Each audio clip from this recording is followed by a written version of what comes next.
porta da sua casa, a porta da tenda, e ele avista, de repente aparecem 3 homens diante de Abraão. Abraão era um homem que tinha muita intimidade com o Senhor, e quando ele vê os 3 homens, ele reconhece quem é. E ele imediatamente ele pega aqueles homens, leva para casa, ele constrange aqueles homens: olha, se te parecer bem, passa um tempo comigo, eu vou pegar água, vou lavar seus pés. Aqueles homens aceitam, e ele chama a Sara, manda a Sara fazer um bolo, chama o seu criado, manda matar um animal, alimenta aqueles homens. E quando ele está alimentando aqueles homens, ao final ao término, o próprio Senhor vira para ele e fala: olha, daqui a um tempo eu voltarei aqui e tua mulher vai estar grávida.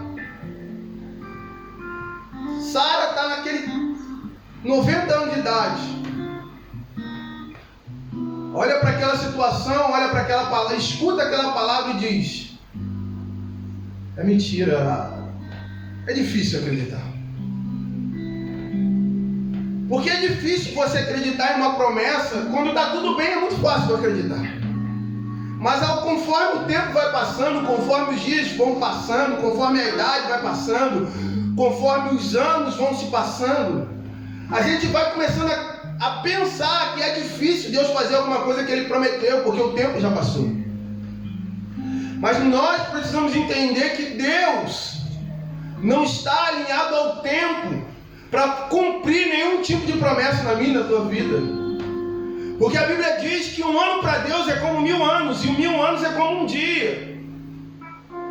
Então não tem tempo para Deus cumprir aquilo que Ele prometeu para você. Basta chegar o tempo que Ele quer cumprir, e Ele cumpre a promessa na tua vida. Não cabe a nós duvidar da palavra. Não cabe a nós tentar colocar tempo, ou modo, ou circunstância para que Deus cumpra a tua palavra. E Sara sorri, é repreendida, e os dois anjos saem, vão na direção de Sodoma e Gomorra. Um anjo, o próprio Senhor, fica conversando com Abraão. E nesse diálogo entre Deus e Abraão, Deus olha para Abraão e diz: Abraão, esconderia algo do meu amigo? Nós precisamos entender que antes de Deus fazer qualquer coisa, quando nós temos um nível de relacionamento com Ele, Deus nunca vai fazer nada na minha e na tua vida sem te avisar antes. Você pode perceber que nada na minha e na tua vida pega a gente de surpresa, a não ser que nós sejamos dispersos. Porque tudo aquilo que Deus falou para mim, tudo aquilo que aconteceu de certo ou errado, primeiro Deus me avisa. Antes de Caim pecar, antes de Caim cair em queda, o Senhor chama Caim e diz: Caim, o pecado jaz às portas, Caim.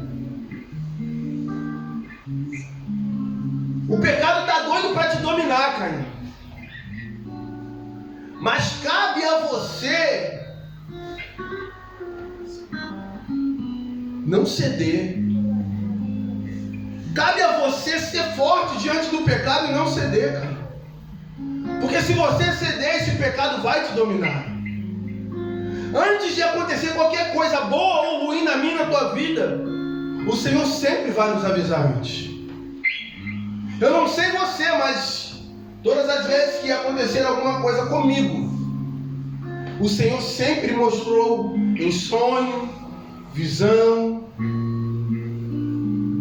Está trazendo à tua memória agora que tudo que aconteceu, geralmente quando a gente está no meio da caminhada, que a gente está no meio do problema, e a gente olha para trás e diz: ah, agora eu estou entendendo aquele sonho que eu tive, agora eu estou entendendo aquela revelação que aquela irmã falou comigo, agora eu estou entendendo aquela palavra que o pastor pregou naquele dia, porque hoje parece que não tem nada a ver, mas quando eu estou no meio do processo, aí eu começo a entender que Deus não faz nada antes de avisar aos seus amigos.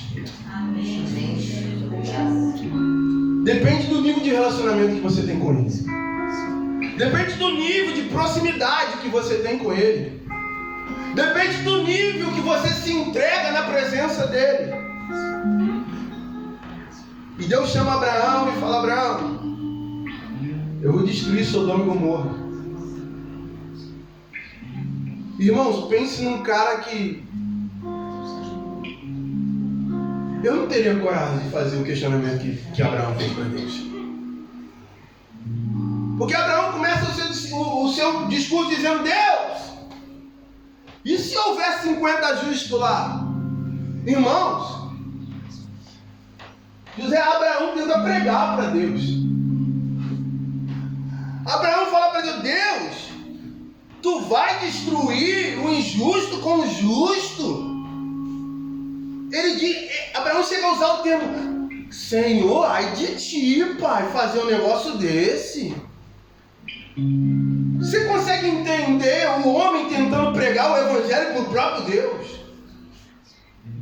O homem carnal, cheio de pecado, tentando mostrar para Deus o que é amor e o que é justiça de verdade. E Abraão está falando com Deus: mas Deus, e se tiver 50 justos, Deus? Aí Deus olha para Abraão e fala: Abraão, se tiver 50 justos dentro de Sodoma e Gomorra, eu não destruirei a cidade por causa do amor aos 50. Só que Abraão, irmãos, conhece o histórico de Sodoma e Gomorra. Sodoma e Gomorra era uma cidade conhecida pela sua promiscuidade. Era uma cidade que era conhecida por maltratar estrangeiros. Tanto que você vê que quando os dois anjos chegam na cidade, que Ló recebe eles em casa, eles tentam derrubar a porta da casa de Ló, bate lá. Ló oferece as filhas. Mas não, aqueles homens querem pegar os dois anjos e abusar dos dois anjos. Porque era uma cidade tão próspera, era uma cidade tão rica, que eles se garantiam dizendo: não, nós somos melhores do que todo mundo. Você conhece alguém assim? Não, né? Graças a Deus, aqui não tem ninguém assim. Mas eram pessoas que se achavam muito melhores do que as outras. Então Abraão, sabendo, irmãos, Abraão sabia que não tinha 50 justos lá. Aí Abraão fala assim: Deus, e se faltar 5 os 50?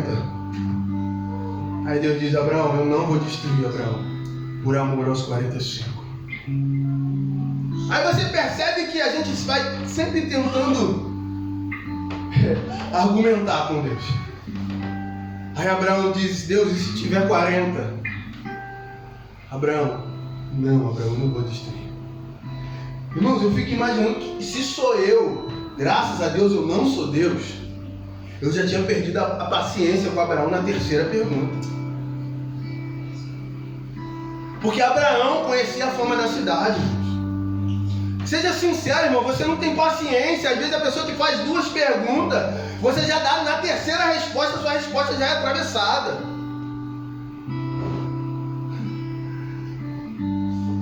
Aí Abraão insiste: Deus, e se tiver 30? Deus: Abraão, se tiver 30 eu não vou destruir a cidade. Irmãos, Abraão é insistente: Deus, se tiver só 20. Deus, eu fico imaginando, irmãos, Deus na sua onisciência, na onipresença, dizendo, como tem um casal que eu conheço que sempre fala: esse Abraão está testando hoje. E Abraão chega até a conta de 10. E a resposta de Deus é: Abraão, se tiver 10 justos lá, eu não vou destruir a cidade. Por causa do amor que eu tenho sobre os 10 justos. Como Abraão termina o seu argumento, porque Abraão sabe que ele não ia encontrar menos que isso. Abraão para de falar e Deus se retira. E quando Abraão olha para o lado de lá, é fogo, enxofre descendo sobre a cidade e derrubando toda a cidade, acabando com tudo. Os dois anjos agarram Ló à força, irmãos. Tiram Ló à força de dentro da cidade. A gente bem conhece a história da mulher de Ló. se tornou uma estátua de sal, porque olhou para trás, olhou porque estava deixando. Porque tem gente que mesmo para salvar a tua vida, ela está de olho em não perder coisas financeiras. É mais importante o financeiro do que a própria vida. É mais importante o que eu estou deixando para trás do que eu dar um bom futuro para os meus filhos. É mais importante eu deixar um legado em dinheiro do que eu deixar um legado espiritual para os meus filhos. Ontem eu perguntava para alguém, eu disse assim: rapaz, deixa eu te fazer uma pergunta. E ele começou a contar para mim as experiências que ele teve diante do Senhor, que já tinha visto experiência de ver anjo, de ver isso, de ver aquilo, de ver manifestações, de ver pessoas ser curadas, e de ver pastores cheios do Espírito Santo. Eu olhei para ele e disse assim: e o que o teu filho vê em você? Quando o teu filho tiver qualquer tipo de problema, a quem é que ele vai recorrer? Porque a vida que tu leva hoje não é uma vida de exemplo do teu filho ir atrás do Senhor amanhã. Você hoje sabe para onde correr porque você viu. E o seu filho, o que está vendo de exemplo da tua vida? Nós temos que se importar, irmãos, com o legado que nós estamos deixando para os nossos filhos. Nós precisamos se importar com o legado que nós estamos deixando para outra geração. Quando eles olharem para a gente, será que eles vão ver homens de fé, homens que não recuaram, homens que não voltaram atrás, ou homens que negociaram princípios e valores só para alcançar as coisas que perecem nessa terra? Essa semana eu falei assim: o Emanuel nasceu, o nosso membro mais novo. Quem não sabe, o Emanuel é o filho da Esmeralda. E a Esmeralda mandou mensagem para minha esposa e falou assim: eu posso apresentar ele no próximo domingo? Dia 2, né? Eu falei assim: Senhor, batizar eu não batizei ninguém ainda não. Mas eu já apresentei umas 5 crianças nessa igreja. O Senhor falou comigo assim: filho, você precisa entender que primeiro você está trabalhando para a próxima geração. Porque cada criança que nós batizamos, que nós apresentamos diante do altar, aqui, é a próxima geração que estará sobre esse altar, evangelizando e falando da palavra do Senhor. E uma pergunta caiu sobre o meu espírito, né, entre esse diálogo entre Deus e Abraão.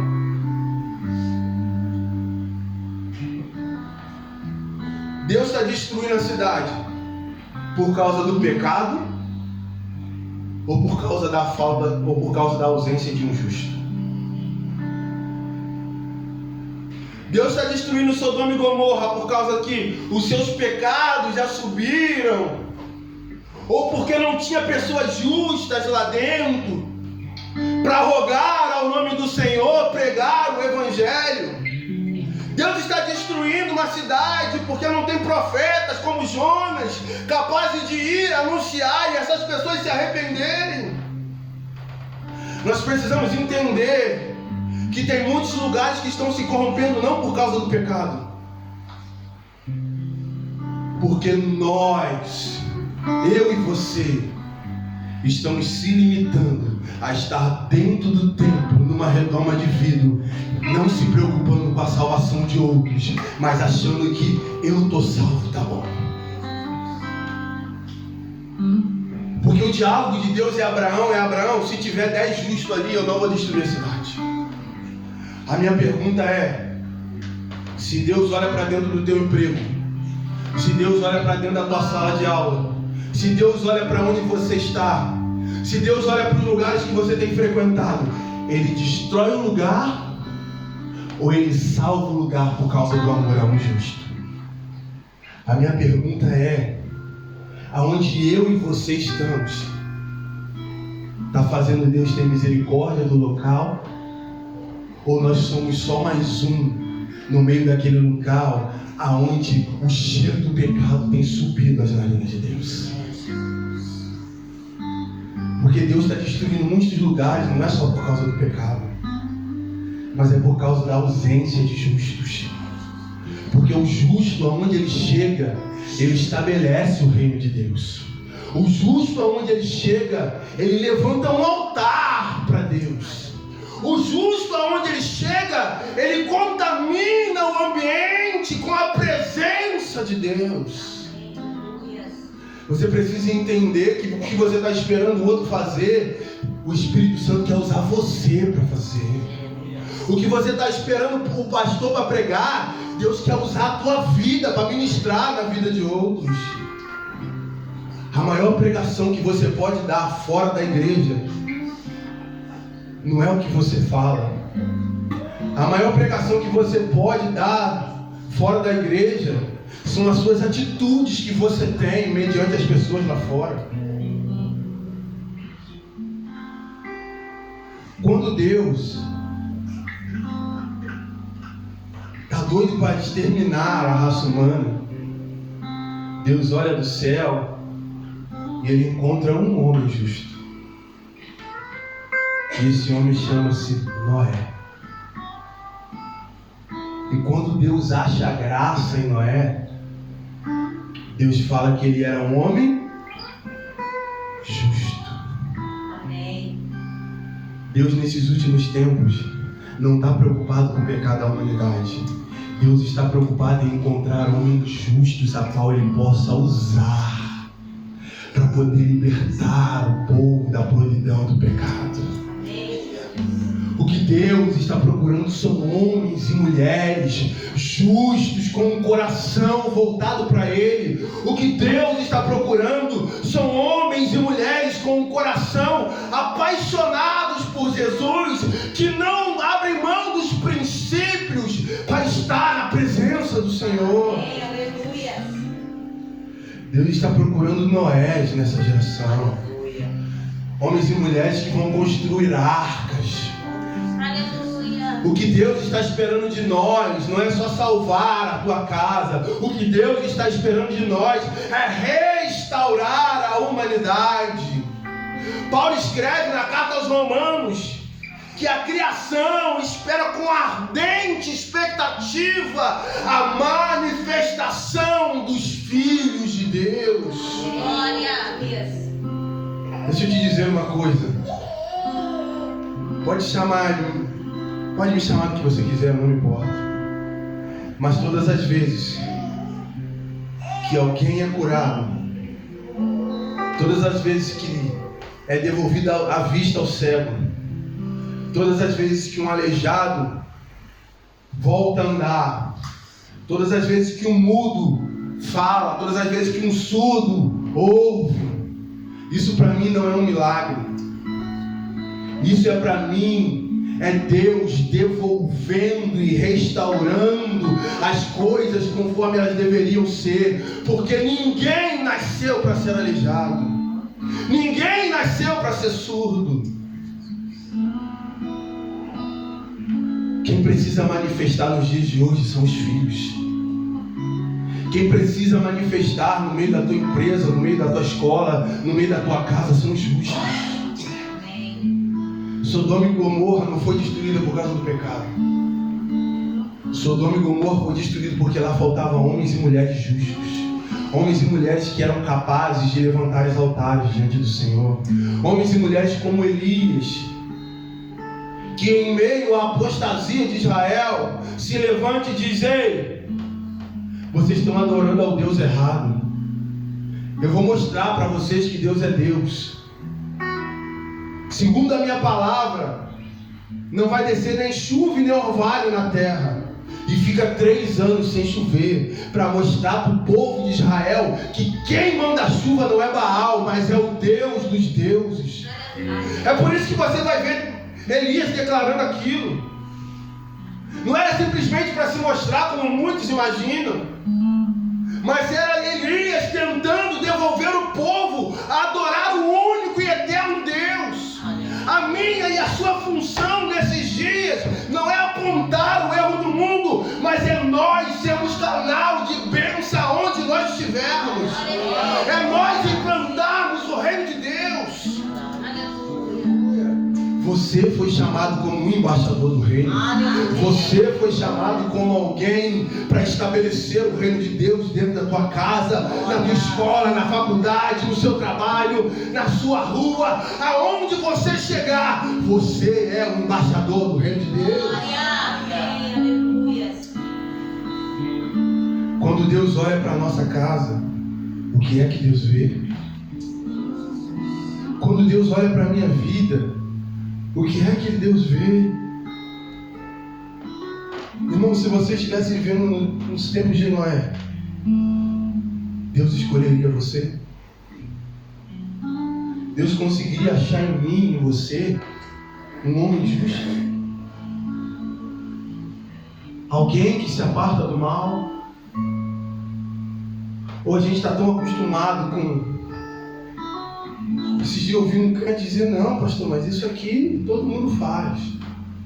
Deixa eu te dizer uma coisa, não é porque todo mundo faz que Deus agora começou a aceitar. Deixa eu te dizer uma coisa, não é porque o país, e fala você o que quiser, mas não é porque um país assinou embaixo agora dizendo que um pecado é uma lei que pode, que muda os princípios de Deus. Não é porque um país diz que agora o aborto é permitido, que Deus está sancionando isso do céu. Eu ainda fico com os princípios da palavra do Senhor. É por isso que você vai ver uma geração, uma nação, onde quase não se vê criança. Onde o índice de natalidade é tão baixo.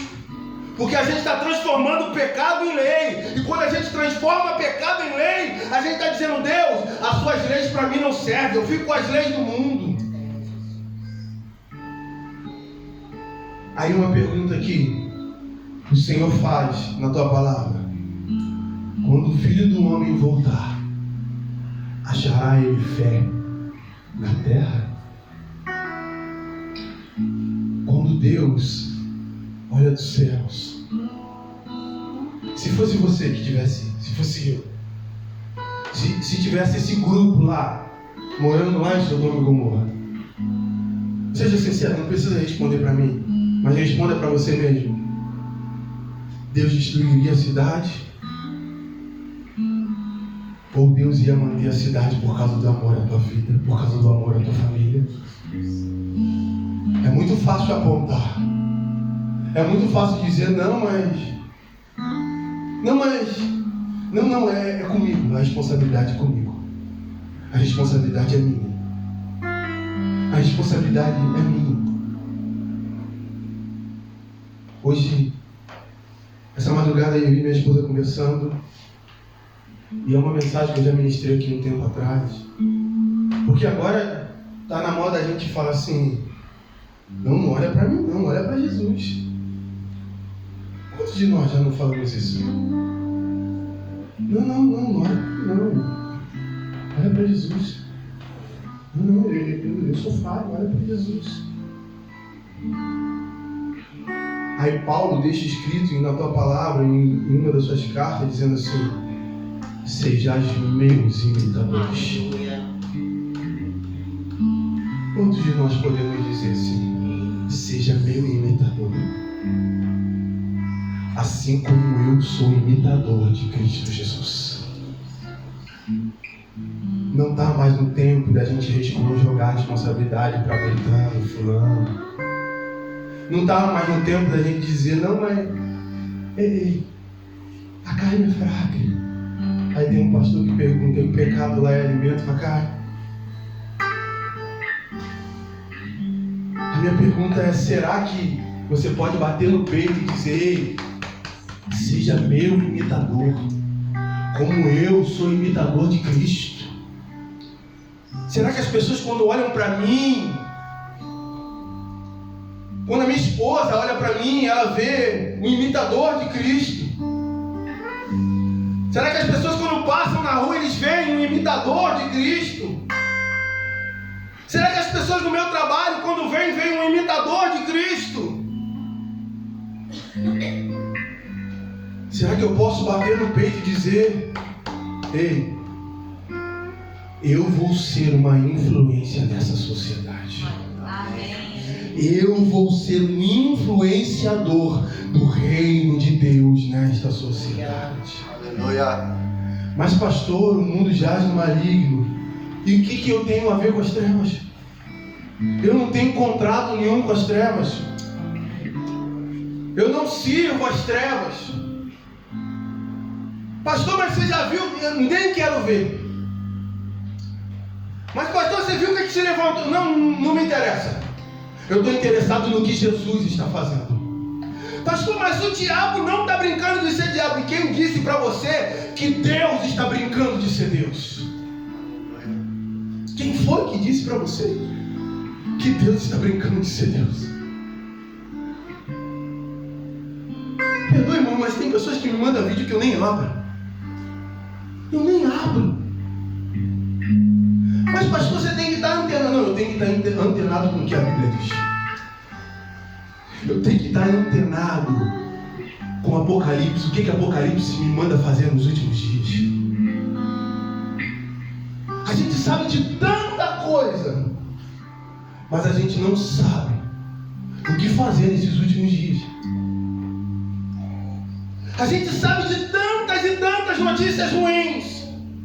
A gente estava preocupado com o Covid. O que fazer no meio do Covid? Agora a gente está preocupado com a guerra da Ucrânia. Vai faltar comida, vai faltar combustível. Ei, você esqueceu que um dia Davi escreveu? Fui moço, sou velho, nunca vi um justo desamparado, nem a sua descendência mendigar o pão. Você devia estar preocupado com o que Apocalipse diz nos últimos dias. Aleluia. Você deveria estar preocupado em ser uma influência para o reino dos céus, em ser um agente do reino dos céus nessa terra. Aleluia. Ei, se isso aqui fosse Sodoma e Gomorra, seria destruída ou seria liberta por amor da minha e da tua vida? Será que o que a gente tem feito tem atraído o amor? Porque de qualquer jeito você atrai a Deus. Alguém disse que Deus não está no inferno. Quem disse que não está?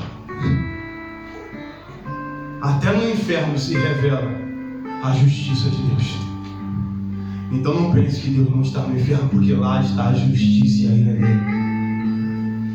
Ou você atrai a justiça, ou você atrai a ira. Quando Deus olha para mim hoje, o que é que eu estou atraindo sobre a minha vida? Irmãos, não está mais no tempo de vir para cá. Sabe, eu amo porque a Ana chegou aqui e eu falei assim, abre o culto lá. Aí a Ana traz uma palavra dizendo, não, o que importa é a presença. A Ana disse, ainda que eu não tenha ouro, ainda que eu não tenha prata, ainda que eu não tenha o melhor emprego, ainda que eu não tenha a melhor casa, o que importa para mim é a presença. Aleluia. As nossas atitudes atraem o amor ou a ira.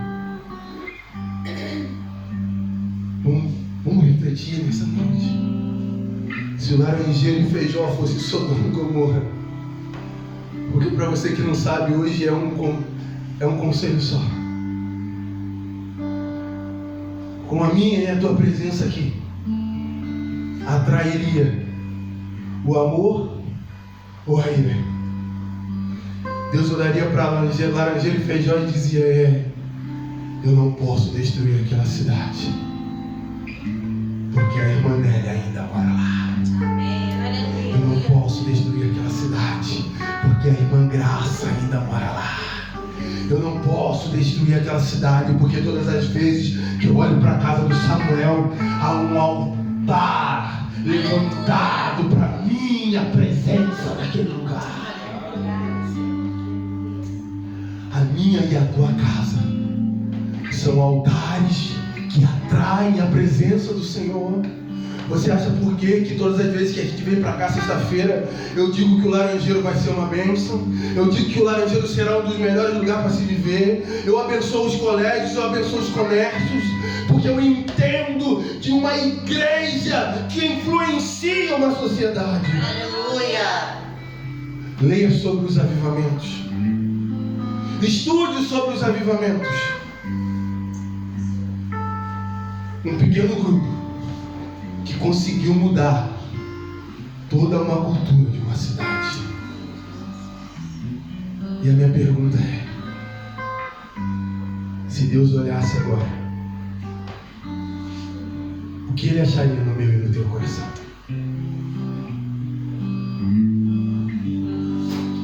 O que, pastor, você está dizendo que a responsabilidade sobre a cidade é minha? É isso mesmo. É pesado demais, mas é isso. A responsabilidade entre uma cidade abençoada ou uma cidade mal falada está de acordo com aquelas pessoas que moram lá. Agora, se você é alguém que amaldiçoa a rua que você mora, amaldiçoa o mercado que você compra, amaldiçoa onde seus filhos estudam, amaldiçoa o autocarro que você pega, amaldiçoa o metrinho que você pega. Como que você acha que Deus está olhando para essa cidade? Você é responsável por subir ou diminuir o índice de criminalidade da tua rua e da tua cidade. Você é responsável por subir ou diminuir o índice de divórcios aonde você mora. Porque é de acordo com o que a tua boca libera, mediante o lugar que você está. Você já viu aquela mãe que pega o filho e diz: você nunca vai ser nada, você nunca vai prestar para nada, você é um burro, você nunca vai chegar a lugar nenhum.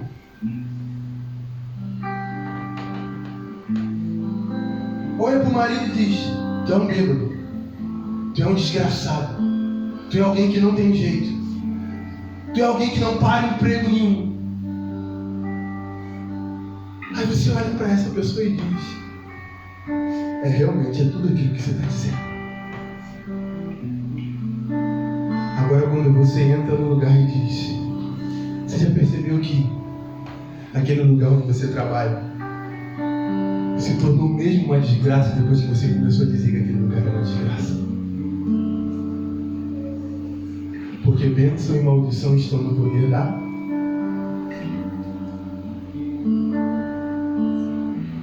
Ei, está na hora de você acordar, crente.